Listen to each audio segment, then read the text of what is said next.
পাঠশালা Bangla YouTube চ্যানেলে তোমাদের স্বাগত জানাই। আজ ক্লাস 10 এর ইতিহাস বিষয়ের দ্বিতীয় অধ্যায় সংস্কার বৈশিষ্ট্য পর্যালোচনা। এই অধ্যায় থেকে গ্রাম বার্তা প্রকাশিকা এই পত্রিকা সম্পর্কে বিস্তারিত এই ভিডিওতে আলোচনা করব। প্রথমে এর নামটি দেখে নাও, বানানটি। গ্রাম বার্তা প্রকাশিকা। বার্তা বানানে অনেকের ক্ষেত্রে ভুল হতে পারে, এই বার্তা বানানটি বিশেষভাবে উল্লেখযোগ্য। এটি একটি পত্রিকা। এটির আহ, এই পত্রিকার ফ্রন্ট পেজের একটি অংশ সেখানে তোমাদের আমি তুলে ধরলাম। একদম প্রথম অংশে রয়েছে নামকরণ। প্রথমে আসা যাক পত্রিকার নামকরণটি এরকম কেন। গ্রাম বার্তা, বার্তা মানে সংবাদ।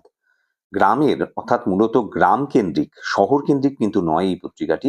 গ্রামের মানুষের নানা সমস্যা, নানা বিষয় কিন্তু এই পত্রিকায় তুলে ধরা হতো। এই গ্রাম বার্তা পত্রিকাটি প্রতিষ্ঠা হয়েছিল 1863 খ্রিস্টাব্দের এপ্রিল মাসে। 1863 খ্রিস্টাব্দের এপ্রিল মাসে, এবং এটি ছিল একটি মান্থলি পত্রিকা হিসাবে প্রথম প্রকাশিত হয়েছিল, অর্থাৎ মাসে একবার করে এই পত্রিকাটি বের হতো। কোথা থেকে এই পত্রিকাটি বের হতো? অবিভক্ত বাংলা, যখন বাংলা ভাগ হয়নি, সেই অবিভক্ত বাংলার কুষ্টিয়া জেলার কুমারখালী গ্রাম থেকে এই পত্রিকাটি কিন্তু প্রকাশিত হতো। এর সম্পাদক কে ছিলেন? সম্পাদক ছিলেন হরিনাথ মজুমদার, যিনি কাঙাল হরিনাথ নামে বেশি পরিচিত। বাউল গানে নিজেকে কাঙাল বলে উল্লেখ করতেন, তাই তার নাম কাঙাল হরিনাথ। প্রকাশনা, প্রকাশনা ক্ষেত্রে বলা যেতে পারে প্রথমে এই পত্রিকাটি মাসিক, অর্থাৎ প্রথমে বলেছি যে মাসে একবার প্রকাশিত হতো। পরবর্তী ক্ষেত্রে এটি পাক্ষিক, অর্থাৎ 15 দিনে একবার প্রকাশিত হতো, এবং তারপর পত্রিকাটির ডিমান্ড এত বেড়ে যায় যে পত্রিকাটি 7 দিনে বা সাপ্তাহিক হিসাবে সপ্তাহে একদিন প্রকাশিত হতো, কারণ মানুষের কাছে পত্রিকাটির চাহিদা বেড়ে গিয়েছিল। প্রথম যখন সাপ্তাহিক হিসাবে প্রকাশিত হয়, সেই পত্রিকাটির দাম ছিল মাত্র 1 পয়সা। সে সময় 1 পয়সার দামও অনেকটা বেশি ছিল। এখানে যে ছবিটা দিয়েছি তিনি কাঙাল হরিনাথ বা হরিনাথ মজুমদার। এই পত্রিকাটির প্রকাশনার অন্তর আমি বলেছি যে কতদিন পর পর প্রকাশিত হতো, এবং এই ছবিটি কাঙাল হরিনাথের। এই পত্রিকায় অনেকে লিখেছেন। এই পত্রিকায় অনেকে লিখেছেন। এই পত্রিকায় লিখেছেন রবীন্দ্রনাথ ঠাকুর, মীর মোশাররফ হোসেন, জলধর সেন। মীর মোশাররফ হোসেনের ছবি আমি পরে দিচ্ছি, যিনি বিষাদ সিন্ধু বিখ্যাত গ্রন্থ তার। বিষাদ সিন্ধু লিখেছেন। কারবালার যুদ্ধ, হাসান হোসেনের যে পরিণতি, যে ঘটনাটি আছে, সেই সমস্ত বিষয় কিন্তু বিষাদ সিন্ধু গ্রন্থে রয়েছে। জলধর সেন, রবীন্দ্রনাথ ঠাকুর অনেকে লিখেছেন।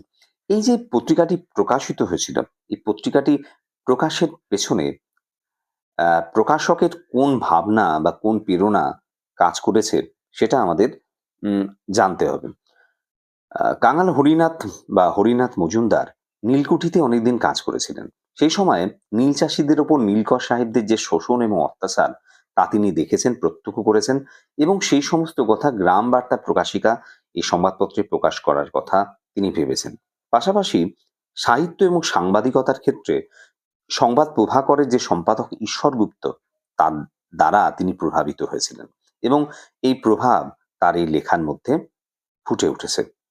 লেখার প্রেরণা এবং প্রভাবের ক্ষেত্রে সেটা বলা যেতে পারে। সংবাদ প্রভাকরের কথা, এবং তার নীলকুঠিতে যে সময় কাজ করতেন, সেই সময়ে যে অত্যাচার তিনি দেখেছেন নীলকর সাহেবদের, তা দেখে তিনি কিন্তু প্রভাবিত হয়েছিলেন এই পত্রিকা লেখার জন্য।